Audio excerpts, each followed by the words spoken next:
Hello students, एक बार फिर से आपका हमारे यूट्यूब चैनल में बहुत बहुत स्वागत है। तो स्टूडेंट्स, आज हम द्रव स्थितिकी का ही सेकंड पार्ट बताने जा रहे हैं। सेकंड पार्ट में हम आज उत्प्लावन बल एवं आर्किमिडीज का सिद्धांत के बारे में डिस्कस करेंगे, आपको बताएंगे कि क्या होता है। तो स्टूडेंट्स, आज सबसे पहले जो पॉइंट पढ़ेंगे वो है उत्प्लावन बल। प्लावन बल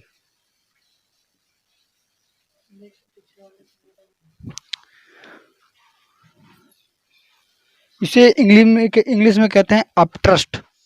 तो इसके समझने के लिए अगर जैसे एक समझ लीजिए कैसे पात्र है जिसमें जल भरा हुआ है और उसमें कोई वस्तु जो है आधी या संपूर्ण रूप से डूबी हुई है और इसका भार जो है W है। तो इस पर जो है जल द्वारा ऊपर की तरफ एक बल कार्य करता है। ऊपर की तरफ एक बल कार्य करता है जिसे कहते हैं उत्प्लावन बल। उत्प्लावन बल क्या कहते हैं? उत्प्लावन बल। ये जो बल होता है ये द्रव द्वारा हटाए गए उत्प्लावन बल बराबर उत्प्लावन बल बराबर द्रव द्वारा हटाया गया भार। तो जो ठोस द्वारा या वस्तु द्वारा उत्प्लावन बल जो है वस्तु द्वारा, जो इसमें वस्तु जल में पड़ी हुई है, तो वस्तु जितना जल का भार, जितने जल को उस स्थान से हटाता है उतना ही फोर्स उस वस्तु पर ऊपर की तरफ उसके मतलब वेट के डायरेक्शन के अपोजिट डायरेक्शन में उत्प्लावन बल कार्य करता है, जो कि वस्तु द्वारा हटाए गए जल के भार के बराबर होता है। तो ये फ्रेंड्स हमारा क्या है? उत्प्लावन बल, जो कि होता है यानी mg यानी जल के भार mg, या m को हम लिख सकते हैं B/D यानी आयतन गुणे घनत्व गुणे g। तो उत्प्लावन बल बराबर होता है उत्प्लावन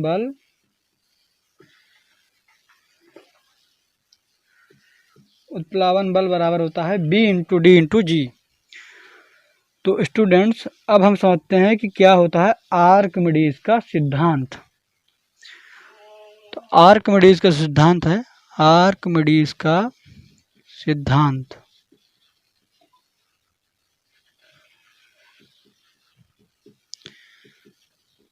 आर्किमिडीज का सिद्धांत जो कि आर्किमिडीज द्वारा दिया गया था, जिसमें बताया गया है कि यदि कोई वस्तु जल में आंशिक या पूर्ण रूप से डुबोई गई है तो वह जो है अपने भार में, उसके भार में जल के अंदर कुछ कमी महसूस होती है, और वह कमी जो है, वह आभासी कमी जो है उस वस्तु द्वारा हटाए गए द्रव के भार के बराबर होती है। यानी आभासी कमी बराबर जल द्वारा हटाया गया वस्तु द्वारा हटाया गया जल का भार। ये वस्तु की आभास की मतलब आर्किमिडीज ने बताया था कि जब जल में कोई वस्तु पूर्ण या आंशिक रूप से डूबी हुई होती है तो उसकी जो है उसके वेट में, उसके भार में कुछ आभासी कमी लगती है जल के अंदर। तो वो आभासी कमी जो है वस्तु द्वारा हटाए गए जल के भार के बराबर होती है, यानी आभासी कमी बराबर होता है। तो जो जल का भार होता है यानी जल का भार यानी B/D/g, जिसमें V उसका आयतन हो गया, ये वस्तु का भार है, V उसका आयतन हो गया, D उसका घनत्व होगा, G जो ग्रेविटेशनल फोर्स लग रही है, और जो है जो जल जो हटाया गया जल था उसका जो भार यानी V सिग्मा/g। सिग्मा यहाँ पर जो है उसका जो जल हटाया गया था उसका घनत्व है। तो जो है यही हमारा आभासी कमी जो वस्तु में आती है वही है। आभासी कमी जो होती है वो B D G minus B sigma G. Archimedes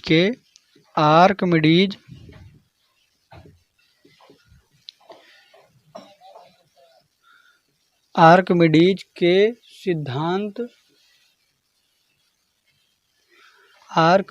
सिद्धांत के उपयोग इसके कहाँ कहाँ होते हैं।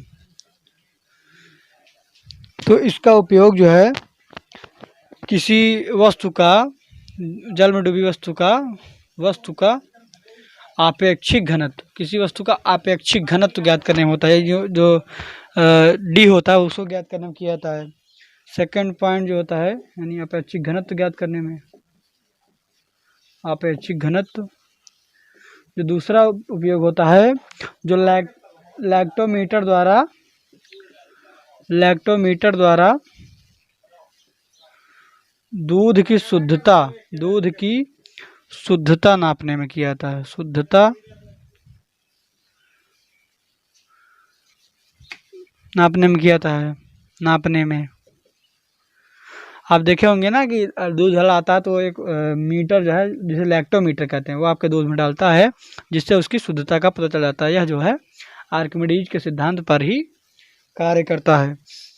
और तीसरा जो है वह है हाइड्रोमीटर द्वारा किसी द्रव का घनत्व ज्ञात करना। तो जो द्रव का घनत्व ज्ञात करने के लिए एक उपकरण बनाया गया हाइड्रोमीटर, वो भी इसी सिद्धांत पर कार्य करता है। चौथा, नाव तथा पनडुब्बी की संरचना बनाने में, संरचना बनाने में तो नाव तथा पनडुब्बी भी इसी सिद्धांत पर कार्य करते हैं, तो इसी आधार पर इसकी संरचना बनाई जाती है। अब जो है किसी या आर्किमिडीज के सिद्धांत के आधार पर ही कोई पदार्थ तैरेगा या नहीं तैरेगा, तो उसकी कुछ शर्तें हैं, तैरने की शर्तें जिसे कह सकते हैं आप। वस्तु की तैरने की शर्तें। यदि पहला पॉइंट जो है, यदि जो वस्तु का वेट होगा, यानी इसमें जो है मान लीजिए एक वस्तु है जिसका वेट यहाँ पर W है और इस पर जो है F लग रहा है, ऊपर उत्प्लावन बल लग रहा है, नीचे इसका भार जो है W है। तो यदि W जो है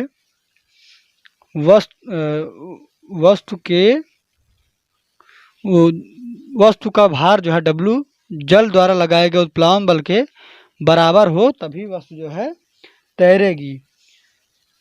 और यदि वस्तु का भार नीचे की ओर लग रहा है और द्रव का भार जो है द्रव का उत्प्लावन बल जो है यह ऊपर की ओर लगेगा, तभी जो है वस्तु जो है जल में तैरती है। और वस्तु का जो गुरुत्व केंद्र है, यानी वस्तु का जो गुरुत्व केंद्र है वो हटाए गए जल के उत्प्लावन केंद्र के वस्तु का जो गुरुत्व केंद्र है और हटाया गया जो जल है उसका उत्प्लावन केंद्र, दोनों जो है एक ही रेखा में होनी चाहिए, तभी जो है हमारी वस्तु जो है जल में तैरती है। अगर समझ लीजिए एक पॉइंट है, अगर W जो है हमारा ये वेट, तो मान लीजिए बराबर हो जाए तैरने लगेगी। अगर W जो है हमारा जो वेट है वस्तु का वो जो है ज़्यादा हो जाए किससे, F से, जब ज़्यादा हो जाएगा तो वस्तु क्या होगी, वस्तु डूब जाएगी। और यदि जो है W जो है उत्प्लावन बल से कम हो जाए तो जो है हमारा उत्प्लावन बल से कम हो जाए तो हमारा जो है वस्तु एकदम सतह पर ही बहती रहेगी, क्योंकि उत्प्लावन बल उस पर हमेशा लगता रहेगा, तो उसका कोई भाग पानी में डूबेगा ही नहीं। तो इसलिए नाव को तैराने के लिए सबसे ज़्यादा जो है शर्त यही जो है W और F जो है बराबर होना चाहिए, या तो W जो है ज़्यादा नहीं होना चाहिए किससे, उत्प्लावन बल से, तभी जो है हमारा नाव तैरेगी। तो ये जो आर्किमिडीज का सिद्धांत है हमारे सबसे इम्पोर्टेंट हाइड्रोस्टैटिक्स जो यूनिट है उसका जो है सबसे इम्पोर्टेंट पॉइंट है। ये आपको 11th और 12th में भी काम आएगा, और आगे इंजीनियरिंग करेंगे आप तो भी आपको काम आएगा, पॉलिटेक्निक में भी। तो इसी आधार पे जो है जो नाव वगैरह चलती हैं जल में, मोटर बोट वगैरह चलती हैं, सभी आर्किमिडीज के सिद्धांत के आधार पर ही चलती हैं। तो स्टूडेंट्स, आज के वीडियो में हमने आपको आर्किमिडीज के सिद्धांत के बारे में बताया। अगर इस टॉपिक से रिलेटेड कोई आपको परेशानी है तो आप हमें कमेंट कर सकते हैं, आप कमेंट बॉक्स में बता सकते हैं। और अगर आपको वीडियो अच्छी लगी तो आप यहाँ पर लाइक कर दीजिए और हमारे चैनल को आप सब्सक्राइब कर दीजिए। Thank you.